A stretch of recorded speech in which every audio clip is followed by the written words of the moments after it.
naitwa Kaka boy fulani amazing siku zote, natia bidii kuhakikisha kwamba anakuletea stories tofauti za burudani, na kwenye mishemishe zetu mtaani of course tumepatana na Dragon wetu wa nguvu ambaye tutakuwa tunapiga naye story, atuambie pia imekuaje na anakuaje. Mambo vipi? Mambo fresh.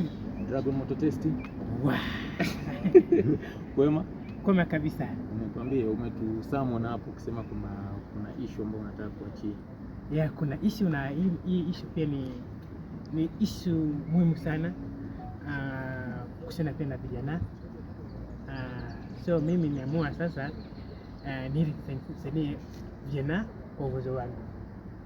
Jambo la kwanza mimi nawashukuru sana nyinyi kama wanahabari, mmekuwa na mimi kwanza kitambo mpaka sasa hivi. So hii sasa ndio announcement muhimu sana. Sijaifanya announcement but hii announcement muhimu sana.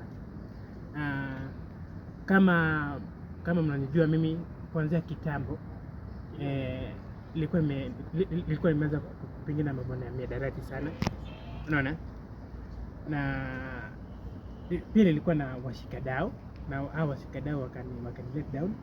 So nikaona wacha nifungie foundation.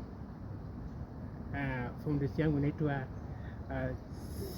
Simple Boy Foundation. So hii Simple Boy Foundation itakuwa inapigana na mambo ya mihadarati. Juu mihadarati, vijana wanatumia mihadarati alafu wanaingia kwa uhalifu. Sasa tukakaa chini na timu yangu tukaona wacha tutengeneze foundation ya kusaidia vijana. Naam. Amazing sana. Na wanasema unapigana na mihadarati, lakini wanasema labda wewe unatumia kwa sababu ndizo vitu ambazo unatupostiaga kwenye mitandao ya kijamii, pengine na mavazi yako unavyovaa. Wanasema kwamba huenda Steve anatuambia tuache ndio yeye atumie. Inakuwaje kuhusu swala hilo? Swala hiyo mimi mimi situmii mihadarati. Ukiangalia mavazi ambayo navaa, hiyo ni mavazi ya kiusanii. Sasa nikivaa hizo manguo atisami naitumia mihadarati. La hasha. Na katika Simple Boy Foundation hapo nyuma uliweza kusema kwamba unasaidia watu angalau wapate mamkuli. Hivi sasa ni nini hasa umekuja kufanya? Kenye mnaangalia sana, kenye mleta dano mamesi sana ni mihadarati, unaona.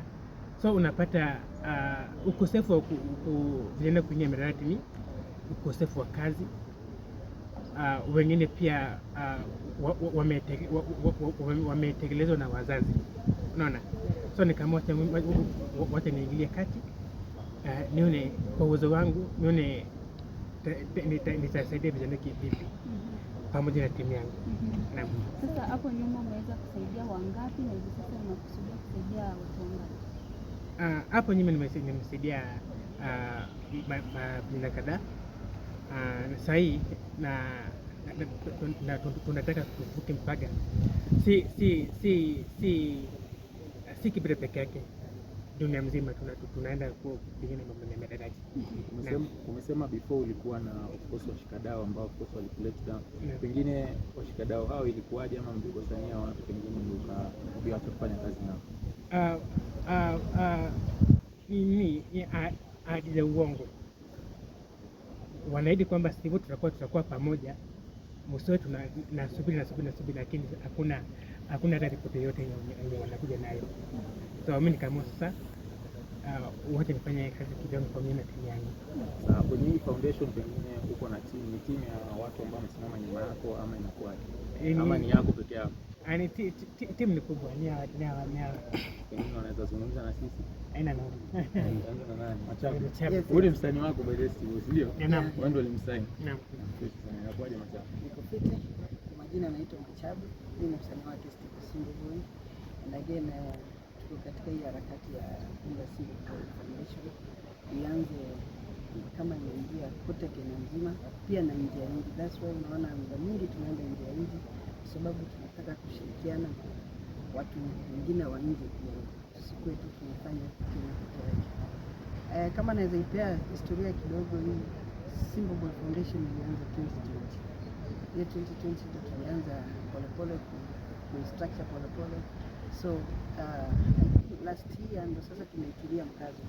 Kwa maana unaona tunaenda sasa hivi tena tunazunguka sana Kenya.